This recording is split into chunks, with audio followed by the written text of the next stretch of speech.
Welcome to my channel. আমি পারমিতা চলে এসেছি নিরামিষ লাউয়ের একটি রেসিপি নিয়ে। রান্নার জন্য আমি প্রথমে একটি কচি লাউ কুচি করে কেটে নিয়েছি কাঁচা লঙ্কা, পাঁচফোড়ন, লবণ, হলুদ এবং কাঁচা মুগ ডাল ভালো করে ধুয়ে একটু ভিজিয়ে রেখেছি।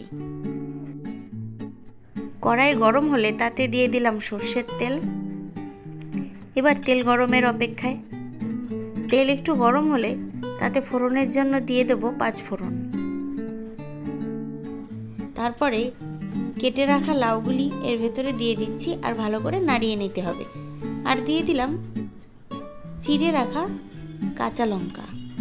এবার দেখুন ভালো করে নাড়িয়ে নিচ্ছি।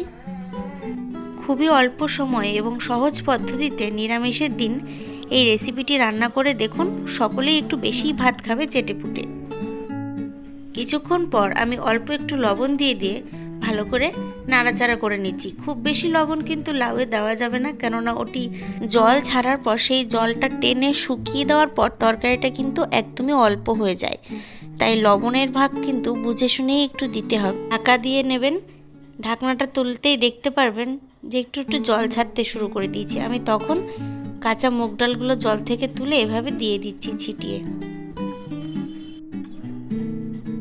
ভালো স্বাদের জন্য মুগ ডালটি দেওয়া, তাই অত্যাধিক পরিমাণে দেওয়ার কিন্তু প্রয়োজন নেই। সামান্য পরিমাণে মুগ ডাল ভিজিয়ে সেটিকে দেবেন। আপনারা চাইলে ভাজা মুগ ডালও দিতে পারেন জলে ভিজিয়ে রেখে একটু। আমি দিয়ে দিলাম এখন পরিমাণ মতো একটু হলুদ দিয়ে আবার নাড়াচাড়া করে দিয়ে ঢাকনা দিয়ে ঢাকা দিয়ে দিচ্ছি। দেখুন ঢাকনা খোলার পর এরকম অবস্থায় এসেছে। আঁচটাকে একটু সিম করে নিয়েছিলাম, আবার নাড়াচাড়া করে নিচ্ছি।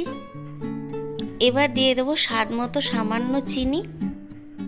ধনেপাতা থাকলে ধনেপাতা কুচিয়ে দিলেও খুব ভালো লাগে, আমার কাছে ছিল না তাই আমি দিতে পারিনি।